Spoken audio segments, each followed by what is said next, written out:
Tonight, 24 hours after that extraordinary White House summit involving Ukraine's President Zelensky and European allies, President Trump is now vowing when it comes to guaranteeing Ukraine's security, there will be no American troops on the ground as Russian forces hammer away at Ukrainian targets. The White House today pressed on whether President Putin has agreed to meet with Zelensky. ABC's Rachel Scott at the White House.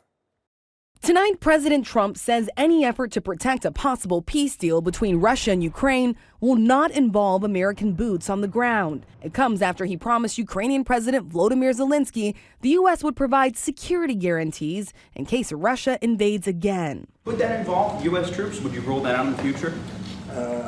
We'll let you know that maybe later today. When it comes to security, there's going to be a lot of help. It's going to be good. They are first line of defense because they're there. They're Europe. But we're going to help them out also. We'll be involved. Today, President Trump saying the U.S. could help with air support in the skies, but ruled out the idea of American troops on the ground. What kind of assurances do you feel like you have that going forward and, past this Trump administration, it won't be American boots on the ground defending that border? Well, you have my assurance that I'm president.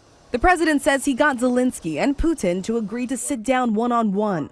A hot mic caught him telling French President Emmanuel Macron he thinks Putin wants to make a deal for him. I think he wants to make a deal for me. You understand that? As crazy as it sounds. The president says he wants the meeting between Putin and Zelensky to happen quickly. The White House insisting he doesn't want to wait another month. But Russia still hasn't confirmed Putin is on board. Foreign Minister Sergei Lavrov pointing to a lengthy process, saying any meeting, quote, must be prepared with the utmost care, step by step, gradually, starting at the expert level and then moving on to all the necessary stages. Meanwhile, Russia continues to pound Ukraine with a barrage of deadly drone attacks.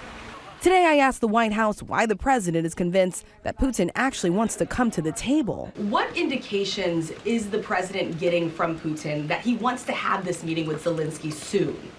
Because he spoke to him directly yesterday. Reporters then pressing about that phone call. Did he agree to have a sit down with just Zelensky on the phone? I can assure you that the United States government and the Trump administration is working with both Russia and Ukraine to make that bilateral happen as we speak. Asking once again. Did Putin promise to do a meeting with Zelensky, a direct meeting, in the coming weeks? He has. But tonight, Russia is not saying as much. And though President Trump wants a meeting soon, right now, there's no indication of when or even if it will happen. And right now, there is so much riding on President Trump's relationship with Russian President Vladimir Putin. European leaders want Trump to pressure Putin to agree to a ceasefire, but that is not something that the Russian leader wants. And so tonight, the fighting continues, Mary. And as you note, so much of this coming down to Trump's relationship with Putin. Rachel, thank you.